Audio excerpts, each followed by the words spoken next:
Good day. My name is Ana Lorena Delgadillo Perez. I am a member of the Working Group on Enforced or Involuntary Disappearances of United Nations, and I am very happy to be here sharing with you some of the violations that the Working Group on Enforced and Involuntary Disappearances, but also some other special procedures, had been documenting in the Balochistan province since some years to the date. I would like to concentrate in one document that we sent to the government, to the Pakistani government. It is called a joint allegation letter that was sent by several special procedures in the beginning of 2025, around February 2025. There, we were documenting alleged arbitrary arrest, alleged cases of enforced disappearances and extrajudicial killing of Baloch people, alleged excessive use of force and misuse of administrative and legal counterterrorism measures against the Baloch people, and some of the things that we documented also in manifestation or in the public space during those months.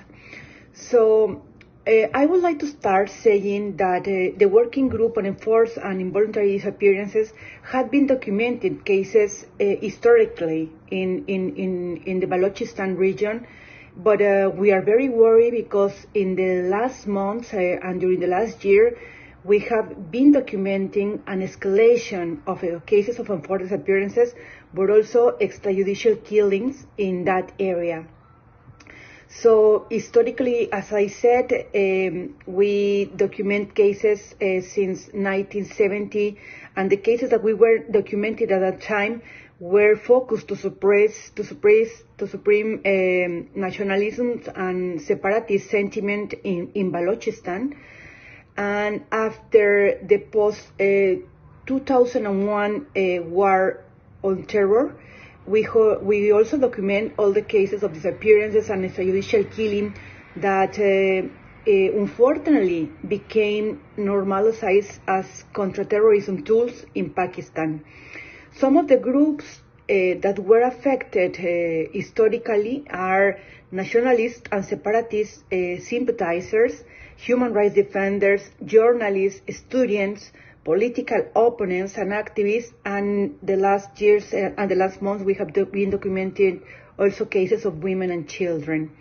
So as you know, the impact on cases of enforced disappearances is terrible for a family. They spend years, months without knowing the fate and whereabouts of the family that has been disappeared, and this is a torture that do not end until they know the fate and whereabouts of the people that have been disappeared.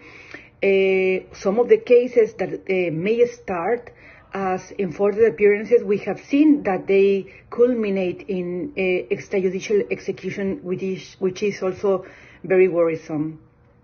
So about the cases, about how many cases that we have, this has been an ongoing discussion with the government. So far, we don't think that we have all the cases of enforced disappearances, but according to the Commission of Inquiry on Enforced Disappearances, they have record close to 10,078 cases of enforced disappearances since 2011, and from those cases, close to 2,008 cases are from Balochistan region. So this is something that is focused also on this minority, which is very worrying for what we have seen in the last years. But we said that we don't have all the cases of enforced disappearances because we have many limitations for the families to present a case, even to the Working Group on Enforced or Involuntary Disappearances. First, because not all the families know that they can go and document a case or to start a case. Not all the families know, for example, the work of the Working Group on Enforced or Involuntary Disappearances. So they live in remote or very militarized regions, and that makes it impossible for them to start a case. But also, in many of these areas, we have been documenting internet shutdowns that also limits the capacity of the families or the organizations to start reports, but also all the threats and all the intimidation against NGOs or journalists or people who want to document a case are very common in this area. So people that are working to document these cases, they see as impossible in many cases to keep doing this work. They have to hide themselves or they have to protect themselves because they also could be victims of enforced disappearances. So we see that many of the cases are unreported. Families also are living threatened, or they think that something may happen to them if they start a case. So those are some of the reasons why we don't have many cases or all the cases documented, all the cases that are happening. The modus operandi that we have been also documenting in cases of enforced disappearances, they can occur in public places. We see that this happens in shops, in hotels, in public places, in university campuses, or in workplaces. And these disappearances are happening during the day with witness. So most of the perpetrators are men in civilian clothing. There is a suspect that they might belong to these intelligence agencies in the government, to Frontier Corps, or to local police that are working on that and that are committing these cases of enforced disappearances. They usually, these people do not identify themselves, do not offer and have arrest warrants, and the problem is that they do not disclose the place where the people can be. Most of the people that have been disappeared are men between 25 and 45 ages, but we also see cases of, as I said, cases of women and cases of children that also have been disappeared. And now the cases that we are documented are cases of members or supporters of nationalist parties, students of political organizations, activists, journalists, human rights defenders, but also descendants, in general, people from the Baloch community that descend from the Pakistani government. We have seen more commonly cases of short-term enforced disappearances, the so-called short-term enforced disappearances, and this is very important to underline. Many times we think that enforced disappearances are only those that occur where you don't know for a long period of time about the fate or whereabouts of the people that is being disappeared. But nowadays we see these cases where people disappear for a period of time. They can be detained, for example, after a protest, for hours or per days. The family don't know where the family is or is detained or where they are. They don't know where to look for them. And if they go to the government, they don't disclose the fate or whereabouts of the people. And we have been also documenting that in those cases, in generally, when they are detained, they face very insane and very inhuman situations in the detention places. We see that many of them are tortured.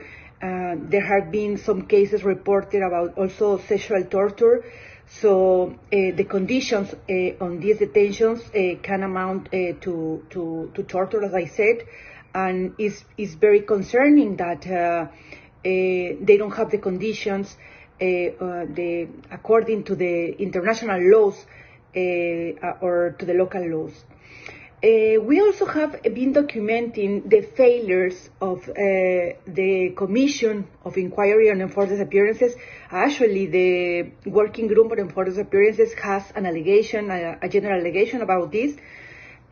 What we have been documented is that this Commission of Inquiry on Enforced Disappearances do not have the independence that is being needed for this important body. They have limited powers and to compel cooperation from some other agencies from the government.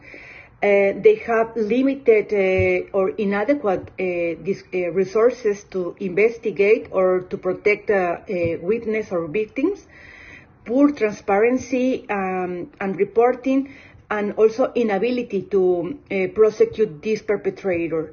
We have here that in these offices there are a lot of bureaucracy practices, and that victims, when they go to present a case, they feel that they have been criminalized. Another thing that we present in this allegation was about all the extrajudicial killings. As I said, many of the cases of enforced disappearances finish as a case of extrajudicial killing. So far, we have been documenting close to 525 killings of previous disappeared people in 2023. From them, 52 were women and 193 are unidentified bodies. And here we have been hearing about the existence of more mass graves that cannot be found because they could be in very remote areas in the Balochistan regions, areas that are very militarized. So it's very hard to get to this area to try to document what bodies are there. So for the families, this is also another form of torture, not knowing where their families are and don't have any capacity for reaching their families. So in all of these cases, what we have been saying to the Pakistani government that is being violated the right to life, the prohibition to torture, the prohibition against enforced disappearances, the prohibition for arbitrary detention, the freedom of liberty, the right of recognition before the law, the right for a fair trial, the freedom of opinion and expression, and the right for an effective remedy. All of these are obligations for the Pakistani government that we see that are not respected or guaranteed sufficiently during these years. Finally, I would like to say that for us it's very concerning having these cases of women that are being disappeared. The working group recently received reports about these cases of enforced disappearances of women. So we are preparing a document on these cases. Some of these cases, as I said, reportedly we see cases of sexual harassment or sexual harassments in detention. So shortly we will be sending one communication to the government about these cases of women that have been disappeared also in the Balochistan areas. To end, I would like to say that it is very important that all the victims and the NGOs, the civil society, get engaged with United Nations. Getting in touch with us is a way to amplify the voice that of the demands that you are doing on the field. And also, I think it's very important, once you reach special procedures, this is a way to let the world know what is happening with the Baloch people. So reaching all the special procedures, depending on the violations that you're documenting, is very important. Another way also to get engaged with the United Nations system is having appointments with all, having meetings. We are always very open to have meetings with you when it is necessary to think together how to address all the violations that are happening in the Baloch province. But also, it's important when we, for example, present a report before the Human Rights Council or when we are presenting reports in some other regions, to have your voice there. It is very important to hear the voices of the victims, to hear the voices of the civil society. So you are always welcome to send us information when you are living a situation. Sometimes we have been talking with NGOs and they think that they have to put the names of all the victims that they are documenting, and sometimes that is impossible. But that's why we can receive information, general information about what is happening.